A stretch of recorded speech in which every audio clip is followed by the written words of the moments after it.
देखो बेटा, question number 8 कहता है कि prove that the diagonal of A square divide it into 4 congruent triangle. हमने एक स्क्वायर माना ABCD और हमें पता है कि सर जो अगर हमने पिछली जो थ्योरम की थी क्वेश्चन नंबर 7 में कि आपके पास एक पैरेललोग्राम था और आपने एक डायगोनल ले लिया, तो ये वाली ट्रायंगल और ये वाली ट्रायंगल आपस में क्या हो गई, कॉन्ग्रुएंट हो गई। अब क्वेश्चन कहता है कि अगर आपके पास एक स्क्वायर है, ठीक है, और आपके पास 2 डायगोनल है, तो ये 4 ट्रायंगल बन गई और ये चारों ट्रायंगल आपस में कॉन्ग्रुएंट होंगी। आपको ये चीज़ प्रूफ करनी है, ठीक है। यानी कहने का मतलब मैं यहाँ पे स्पष्ट लिख देता हूँ कि आपको प्रूफ करना है ये फर्स्ट ट्रायंगल, ये सेकंड ट्रायंगल, ये थर्ड ट्रायंगल और ये फोर्थ ट्रायंगल है। तो आपको प्रूफ करना है कि ट्रायंगल AOB जो है वो कॉन्ग्रुएंट होगी ट्रायंगल BOC के। यानी ये वाली इसके कॉन्ग्रुएंट हो गई तो ये वाली इसके भी कॉन्ग्रुएंट होगी। कॉन्ग्रुएंट का मतलब है चारों आपस में क्या है, कॉन्ग्रुएंट हैं।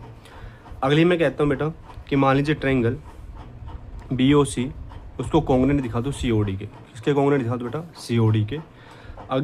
अगले में मैं लेके चलता हूँ बेटा ट्रायंगल COD, उसको कॉन्ग्रुएंट दिखा दो आप ट्रायंगल DOA के। क्लियर यहाँ तक। और हम लास्ट में एक बात कह सकते हैं, अगर हम ये तीनों ट्रायंगल्स को कॉन्ग्रुएंट दिखा देते हैं, यानी ये 3 केस कॉन्ग्रुएंट दिखा सकते हैं, तो हम लास्ट में एक बात कह सकते हैं क्या, कि ट्रायंगल AOB जो है वो कॉन्ग्रुएंट होगी ट्रायंगल BOC की। ट्रायंगल BOC आपने कॉन्ग्रुएंट दिखा दी ट्रायंगल COD के, और ट्रायंगल COD आपने कॉन्ग्रुएंट दिखा दिया DOA के। तो ये सारी की सारी ट्रायंगल, जो भी 4 ट्रायंगल आपस में क्या होंगे बेटा, वो कॉन्ग्रुएंट होंगे। क्या होंगे वो आपस में, कॉन्ग्रुएंट। हमें ये काम करना है। अब देखो, हमें सारी प्रॉपर्टी पता होनी चाहिए। मैं गिवन की बात करता हूँ। गिवन में हमें क्या पता है कि ABCD is a square. ABCD अगर मेरे पास एक स्क्वायर है और स्क्वायर एक पैरेललोग्राम का भी काम करेगा, तो यहाँ से हमें पता है सर सारी साइड्स आपस में इक्वल होंगी। AB बराबर क्या होगा, BC होगा, BC बराबर CD होगा और CD बराबर DA होगा। ये सभी को पता है। दूसरी चीज़ क्या पता है कि सर जो डायगोनल्स थे, जो स्क्वायर्स में मेरे पास जो डायगोनल्स होते हैं वो बाइसेक्ट ईच अदर करते हैं। क्या करते हैं बेटा, वो बाइसेक्ट ईच अदर। तो दूसरी कंडीशन मुझे पता है sir, diagonals of A square, diagonal of A square, ठीक है, बाइसेक्ट ईच अदर। जो प्रॉपर्टी हमें पता है हमें उन्हीं का यूज करना है, बाइसेक्ट ईच अदर। बाइसेक्ट का मतलब तुम्हें बखूबी पता है कि वो इक्वल पार्ट्स में उसको क्या कर देगा, डिवाइड। जैसे मान लीजिए मेरे पास OA डिस्टेंस है तो OC के बराबर हो जाएगा, OB किसके बराबर हो जाएगा मेरे पास, OD के बराबर हो जाएगा। तो यहाँ से लिखेंगे सर OA बराबर OC होगा और सर OB बराबर मेरे पास OD हो जाएगा। हाँ, हमें एक बात और पता है क्या, हमें ये पता है कि जब स्क्वायर के डायगोनल बाइसेक्ट होते हैं तो 90 डिग्री पे बाइसेक्ट होते हैं, ठीक है, पर हम उसका यूज नहीं करेंगे। हम अपने बिहाफ पे इन सभी को सोल्व करते हैं और चेक करते हैं ठीक है। तो हम बढ़ते हैं इसकी तरफ। टू प्रूव, गिवन लिख लिया मैंने, अब हमें लिखना है टू प्रूव। हमें प्रूव क्या करना है, हमें प्रूव करना है ट्रायंगल AOB कॉन्ग्रुएंट है ट्रायंगल BOC के, वो कॉन्ग्रुएंट है ट्रायंगल COD के, और वो कॉन्ग्रुएंट है ट्रायंगल DOA के, ठीक है। मैं इनमें से इन 2 को प्रूव करूँगा, देन बाकी का हम अपने आप कर लेंगे, ठीक है। और लास्ट में लिख देंगे सिमिलरली हम इस तरीके को सोल्व कर सकते हैं। प्रूफ देखिए बेटा, प्रूफ की बात करता हूँ तो मैंने उठाया इन ट्रायंगल AOB और ट्रायंगल मैं BOC की बात करता हूँ। किसकी बात करता हूँ मैं, ट्रायंगल AOB और ट्रायंगल BOC की। मैं फिगर एक बार फिर से नीचे बना देता हूँ क्योंकि ऊपर शायद बार बार ले जाऊँगा तो समझ में नहीं आएगा। तो मैंने ये आपके पास डायगोनल्स है, ठीक है, ये इंटरसेक्ट हो रहा है O पॉइंट पे AOB और COD, ठीक है। हमें बात करनी AOB यानी ये वाली ट्रायंगल और एक ये वाली ट्रायंगल, इन 2 ट्रायंगल्स के बारे में डिस्कस करना है। यानी ये वाला AOB और अलग अलग पेंसिल लिख देता हूँ, और ये BOC ये वाले, इनके बारे में बात करनी है, ठीक है। तो अगर मैं बात कर रहा हूँ AOB और BOC, तो हमने एक चीज़ देखी सर, यहाँ पे जो AB साइड है, AB साइड है वो मेरा BC के बराबर है, क्योंकि आपने ऑलरेडी पहले लिखा हुआ है। तो हम कह सकते हैं सर AB जो साइड है वो मेरा BC के बराबर होगा, कोई दिक्कत नहीं है, ठीक है। हमने पढ़ा कि सर जो डायगोनल जब इंटरसेक्ट करते हैं तो वो बाइसेक्ट करते हैं, तो यानी कहने मतलब OA किसके बराबर होगा, OC के बराबर। तो यहाँ से एक चीज़ और निकल के आ गई सर, OA बराबर क्या होगा मेरा, OC के बराबर हो गया। और यहाँ से मैं कह सकता हूँ जो एक BO जो साइड है ये दोनों में कॉमन है, तो सर OB बराबर क्या होगा मेरे पास, OB। क्योंकि ये दोनों में क्या है, कॉमन है। क्या बेटा, ये दोनों में कॉमन। तो यहाँ से कंक्लूजन क्या निकला, कंक्लूजन ये निकला कि सर ट्रायंगल AOB जो है वो कॉन्ग्रुएंट है ट्रायंगल BOC के। किसके बेटा, BOC के। तो यहाँ से मैं कह सकता हूँ किस क्राइटेरिया से बेटा, बाय साइड क्राइटेरिया से ये दोनों मैंने क्या कर दी बेटा, कॉन्ग्रुएंट प्रूफ कर दी। तो यहाँ से आप एक बात कह सकते हो कि सर कि जो भी स्क्वायर में ट्रायंगल हैं 4 वो आपस में क्या होंगे, मेरे पास कॉन्ग्रुएंट होंगे। क्या होंगे बेटा, वो आपस में कॉन्ग्रुएंट। तो हेंस यहाँ से डायरेक्ट जो ये हमने यूज किया था, ये वाला, ये लास्ट, इसको यूज कर लेना और सारे ट्रायंगल्स आपस में क्या होंगे बेटा, कॉन्ग्रुएंट। या आप ये लिख सकते हैं सिमिलरली। क्या लिख सकते हैं बेटा, सिमिलरली। हमें यही यूज करना है कि ट्रायंगल BOC जो होगा वो कॉन्ग्रुएंट होगा ट्रायंगल COD के। सेम बेटा ट्रायंगल COD जो होगा बेटा वो कॉन्ग्रुएंट होगा ट्रायंगल DO के। ये काम आप लोगों के लिए ये आपको करना पड़ेगा। मैंने आपको एक पार्ट अच्छे से समझा दिया है। एक पार्ट समझाने के बाद बखूबी अब आपकी जिम्मेदारी है कि आप इसको किस तरीके से सोल्व करते हैं और कितनी आपको कितना समझ में है वो मुझे पता लग जाएगा जब आप इसको सोल्व आउट करेंगे। क्लियर? चलिए आगे बढ़ते बेटा। नहीं बेटा, क्वेश्चन नंबर 10। क्वेश्चन नंबर 10 कहता है कि आपके पास एक फिगर दी हुई है PQRS, जो क्वेश्चन में लिखा हुआ है वो एक पैरेललोग्राम है। क्वेश्चन ने कहा है कि PQRS इज ए पैरेललोग्राम। ठीक है, कहता है कि इफ एंगल Q 50 डिग्री और एंगल उसने बोला PRS। क्या बोला है, PRS। तो मैंने क्लास में आपको बताया था P से स्टार्ट किया, R तक आया और फिर कहाँ पे गया, मैं S तक। तो PRS कहता है मेरे पास 70 डिग्री है। तो क्वेश्चन कहता है आपको निकालना है QRP। क्या निकालना है आपको, QRP। और आपको निकालना है SPR। तो देखो QRP आपको ये एंगल 1 फाइंड आउट करना है, ठीक है, और SPR और आपको एंगल 2 फाइंड आउट करना है। अगर एंगल 1 फाइंड आउट हो जाएगा तो काम अपने आप हो जाएगा। देखो एक छोटी सी बात करता हूँ कि हमने पढ़ा है कि सर sum of adjacent angle 180 degree होता है। कितना होता है बेटा, 180 डिग्री। अगर मैं बात करूँ सर एंगल Q और एंगल R भी तो मेरे पास एडजेसेंट एंगल्स का काम करेंगे। तो यहाँ से आप लिखोगे क्यों, क्योंकि PQRS एक पैरेललोग्राम है। तो हम कह सकते हैं कि सर QP जो लाइन है वो पैरेलल किसके होगा, RS का होगा। ठीक है, और QR एक ट्रांसवर्सल का काम करेगा। तो एंगल 50 और ये जो कंप्लीट एंगल R है ये मेरा 180 डिग्री के सम के बराबर आ जाएगा। यानी कहने का मतलब angle Q plus angle R is equal to आप 180 डिग्री कह सकते हो। एंगल Q मुझे पता है 50 डिग्री है, एंगल R को मैंने 2 टुकड़ों में बांट दिया, एंगल 1 और एंगल 70। तो इसको लिखता हूँ मैं एंगल 1 प्लस 70 इक्वल टू 180।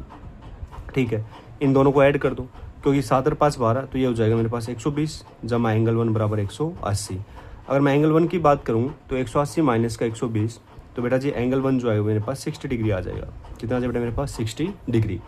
तो अगर एंगल 1 मेरे पास 60 डिग्री है तो सर अब आप कह सकते हो कि एंगल 2 जो होगा वो एंगल 1 के बराबर होगा। क्यों होगा, अल्टरनेट इंटीरियर एंगल। क्यों बेटा, वो अल्टरनेट इंटीरियर एंगल। तो एंगल 2 की भी वैल्यू मेरे पास कितनी आ गई, 60 डिग्री आ गई। सेम अगर ये 70 डिग्री का था तो ये वाला भी कितने डिग्री का हो जाएगा बेटा, मेरे पास 70 डिग्री का हो जाएगा, अल्टरनेट इंटीरियर एंगल। तो यहाँ से अगर मैं एंगल P की बात करूँ, जैसे आपके क्वेश्चन में दिया हुआ है SPR, तो SPR एंगल 2 यानी 60 डिग्री का है, और एंगल QRP वो भी मेरे पास कितने डिग्री का बेटा, 60 डिग्री का है। अगर आपसे पूछ ले कि आपको एंगल P बताना है, क्या बताना बेटा आपको, एंगल P, तो आप बता सकते हैं।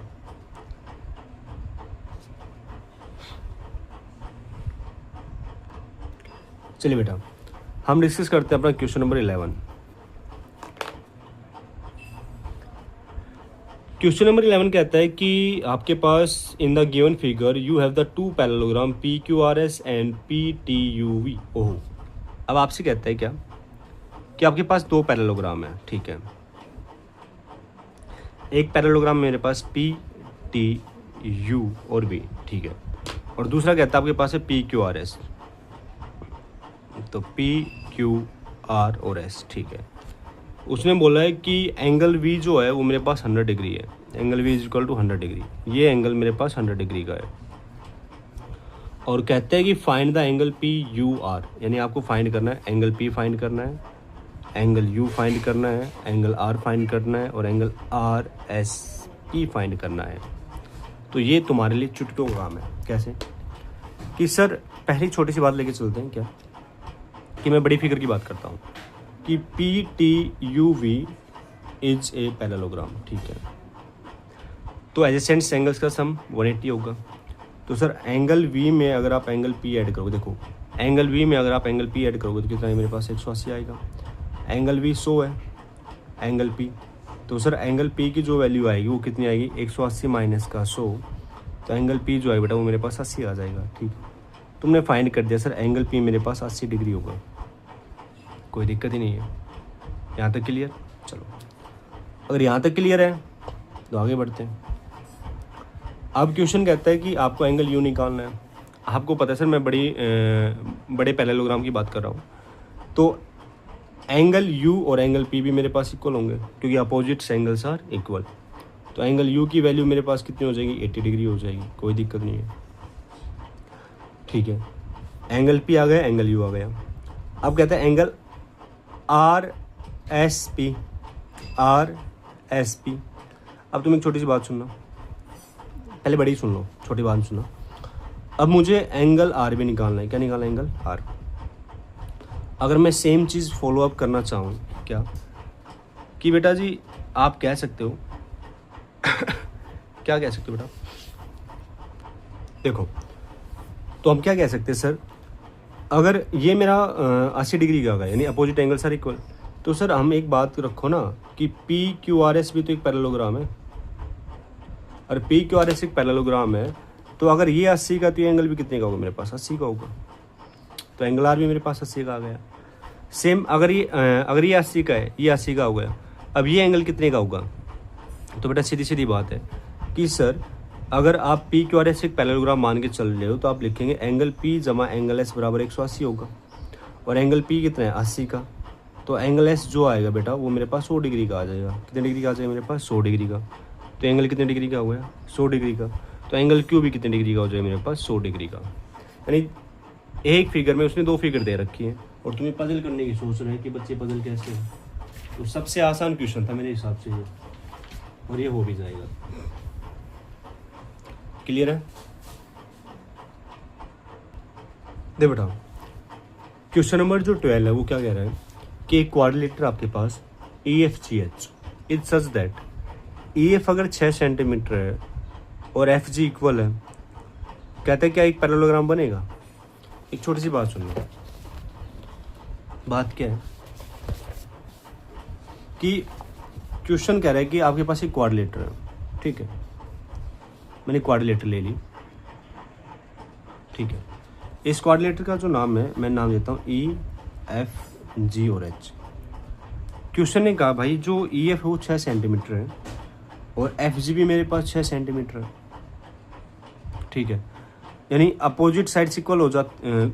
अब देखो उसने एक क्वाड्रिलेटर बोला, उसने खाली क्या बोला, उसने क्वाड्रिलेटर है ये, उसने ये नहीं कहा ये एक पैरेललोग्राम है। तो क्वाड्रिलेटर भाई क्या मुझे क्या पता है जी की लेंथ कितनी है, नहीं पता भाई मेरे को, ना मुझे ई एच की लेंथ पता कितनी है। क्लियर यहाँ तक? क्या ये पैरेललोग्राम बनेगा? भाई नहीं बनेगा। या तो मुझे ये साइड्स पता हो तब मैं कह सकता हूँ, या मुझे इंटीरियर एंगल का ये इंटीरियर एंगल्स पता हो तब मैं कह सकता हूँ।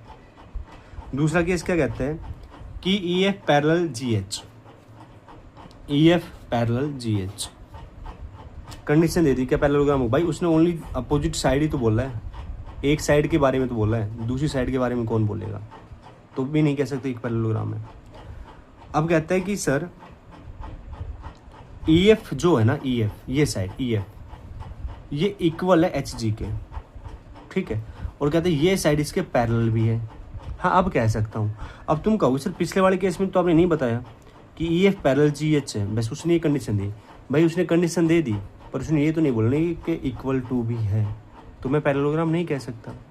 पर उसने अब कंडीशन दी है कि E F parallel G H है और उसने बोला है कि ई एफ जो है वो जी एच के बराबर भी है, तो मैं कह सकता हूँ कंडीशन किसकी होती है, पैरेललोग्राम की होती है। किसकी होती है कि पैरेललोग्राम की। और कहता है अब एंगल ये मेरे पास 70 डिग्री का है और ये मेरे पास जो जी है ये 110 डिग्री का है। अपोजिट एंगल्स तो मेरे पास इक्वल होने चाहिए। ये कंडीशन भी क्या हो गई, फेल हो गई। तो आपकी जो कंडीशन सी है यानी E F parallel G H और E F equal to G H, यही मेरा एक पैरेललोग्राम की कंडीशन होती है। तो ये ऑप्शन सी आपका क्या रहेगा, करेक्ट रहेगा। क्लियर? अब मैं बढ़ता हूँ क्वेश्चन नंबर 13 की तरफ। क्वेश्चन नंबर 13 कहता है कि आपके पास एक एक रोम्बस है। क्या आपके पास एक रोम्बस, ठीक है। मैं नाम देता हूँ बेटा ABCOD। ABCD एक रोम्बस है। कहता है ACB, उसने बोल दिया कि जो ACB है वो मेरे पास 60 डिग्री का है, कोई दिक्कत नहीं है। तो कहता है कि आपको जो फाइंड करना है वो फाइंड वाला लिख देता हूँ मैं। एंगल एक तो आपको BAC फाइंड करना है। क्या फाइंड करना है बेटा? आपको एक एंगल BAC फाइंड करना है, एक एंगल आपको करना है DCA फाइंड करना है, और एक एंगल आपको ADC फाइंड करना है। ये वाला एंगल आपको फाइंड करना है। अब रोम्बस है, रोम्बस में all sides are equal. AB side मेरा किसके बराबर होगा? BC। ये साइड इसके बराबर, ये साइड इसके बराबर, यानी चारों साइड बराबर है।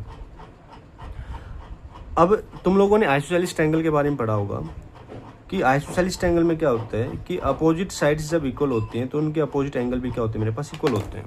क्या होते हैं मेरे पास? इक्वल। ये सभी ने पढ़ा है। तो यहाँ से एक बात कह सकता हूँ, मैं इनको नाम दे देता हूँ। मैंने कहा एंगल 1, इसको एंगल 2 नाम दे दो भाई, इसको एंगल 3 नाम दे दो, इसको एंगल 4 नाम दे दो, इसको एंगल 5 नाम दे दो। यानी हमें BAC चाहिए, BAC तो हमें एंगल 1 फाइंड आउट करना है, ठीक है। हमें DCA चाहिए तो DCA तो हमें एंगल 3 फाइंड आउट करना है।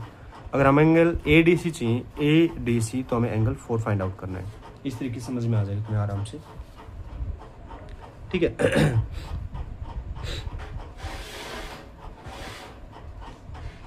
तो चलो बढ़ते अपने क्वेश्चन की तरफ।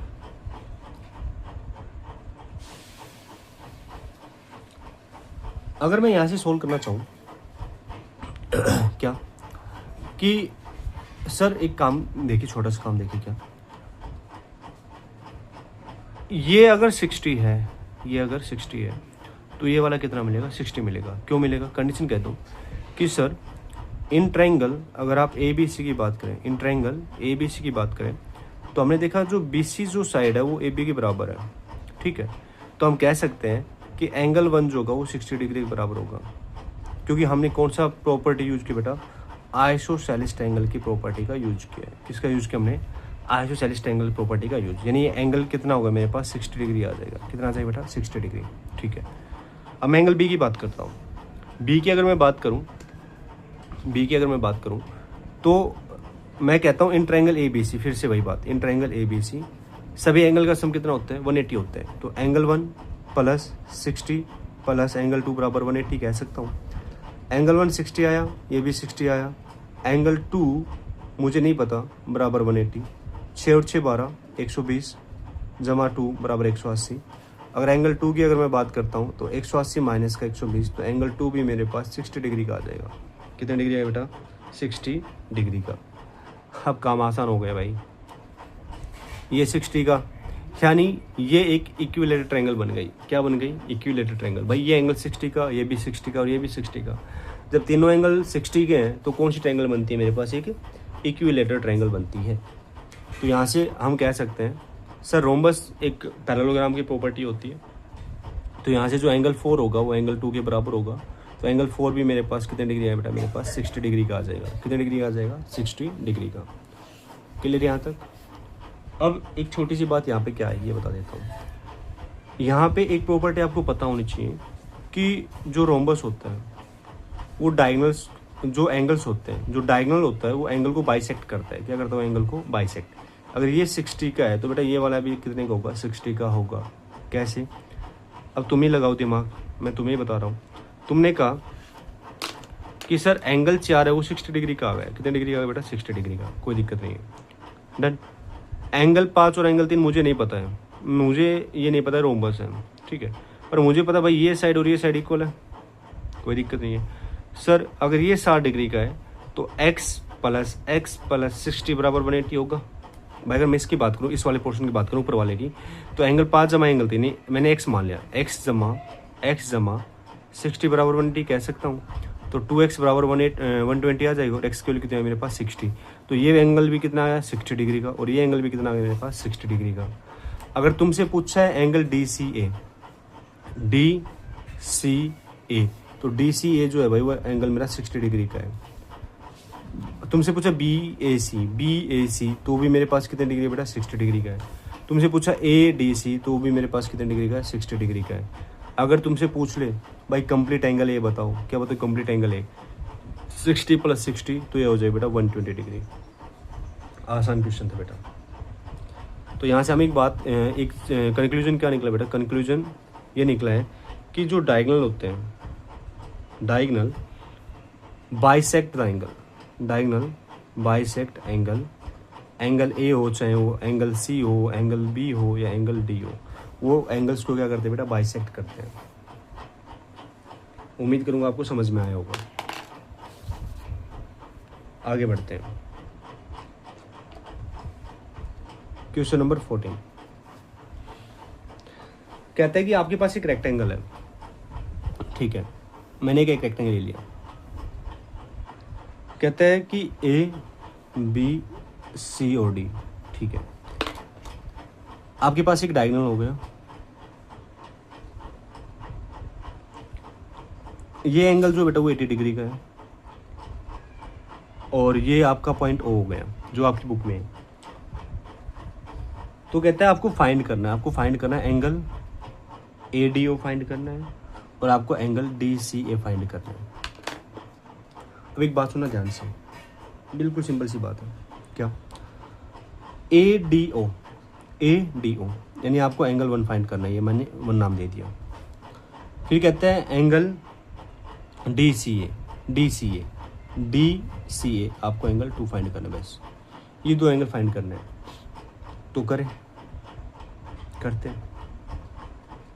अगर मैं प्रॉपर्टी की बात करूं तो तुम्हें प्रॉपर्टी पता है कि सर जो रेक्टेंगल के जो डायगोनल्स होते हैं वो बाइसेक्ट ईच अदर होते हैं, ठीक है, यानी ये साइड और ये साइड इक्वल हो जाएगी, ये साइड और ये साइड इक्वल हो जाएंगे।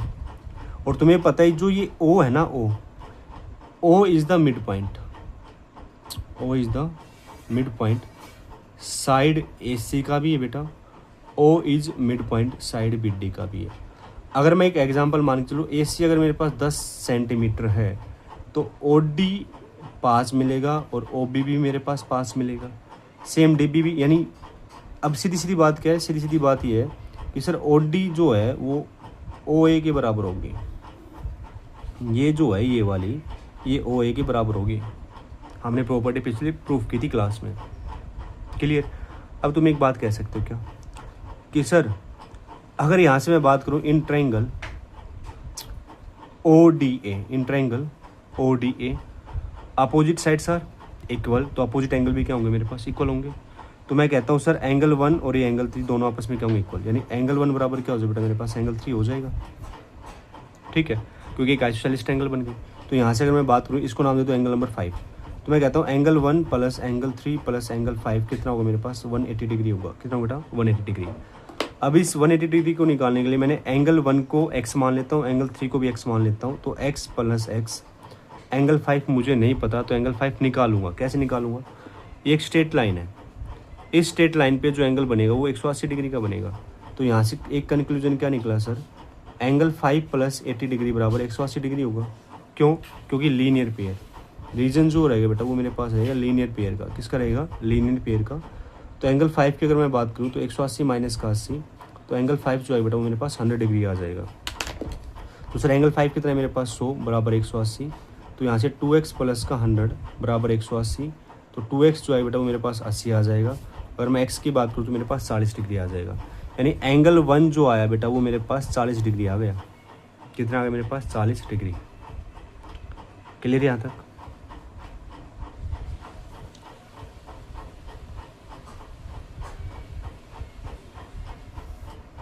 तो यहाँ से आपकी एक समस्या क्लियर हो गई क्या, कि सर आपको एंगल ए डी ओ चाहिए था, तो ए डी ओ वो मेरे पास आ गए 40 डिग्री, ठीक है। अब दूसरी समस्या क्या है, सर आपको एंगल चाहिए डी सी ए, यानी आपको एंगल 2 चाहिए। क्या चाहिए बेटा, आपको एंगल 2, ठीक है। अब इस समस्या को सोल्व करते हैं।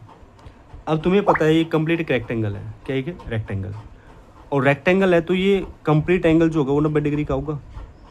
कितने डिग्री का होगा, 90 डिग्री का। तो ये नीचे वाला भी कितने डिग्री का होगा मेरे पास, 90 डिग्री का। एंगल 1 40 का है तो एंगल 3 भी मेरे पास कितने डिग्री का होगा, 40 डिग्री का। कंप्लीट 90 का है तो ये जो छोटा सा पोर्शन कितने डिग्री का होगा मेरे पास, 50 डिग्री का। 50 और 40 90। अगर ये दो लाइन पैरेलल हैं तो ये किसका काम करेगा, एक ट्रांसवर्सल का काम करेगा। तो एंगल टू एंगल 50 के बराबर होगा। तो बेटा ये कितने डिग्री का होगा मेरे पास, 50 डिग्री का हुआ है। अगर आपको सारी प्रॉपर्टी याद है तो आप क्वेश्चन आराम से कर दोगे। अगर भाई एक प्रॉपर्टी भी याद नहीं है ना तो क्वेश्चन नहीं होगा। ये लिखवा लो मेरे से, देखो आगे।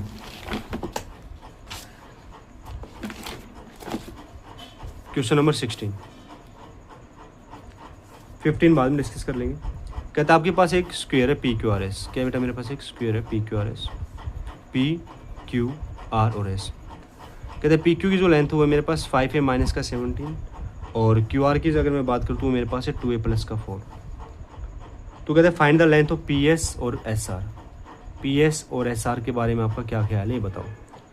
तुम्हें एक बात पता है कि sir P Q R S एक स्क्वायर है, पी क्यू आर एस एक स्क्वायर है, और स्क्वायर की सभी साइड्स क्या होती है, इक्वल होती है। तो कह सकते हो सर पी क्यू बराबर क्या होगा मेरे पास, क्यू आर। पी क्यू है 5 है माइनस का 17 बराबर 2a प्लस का 4। ए वाले पोर्शन को एक तरफ, 5 है माइनस का 2a और 4 प्लस का 17, तो 3a इक्वल टू 21, और ए की वैल्यू मेरे पास 7 आ जाएगी। कितनी आ गई बेटा मेरे पास, 7। तो अगर मैं पी क्यू की बात करूँ तो 5 है माइनस का 17, तो 5 इंटू में 7 माइनस का 17, ये आएगा 35 माइनस का 17। इसको सोल्व कर लेना भाई, वो तुम्हारा आंसर आ जाएगा।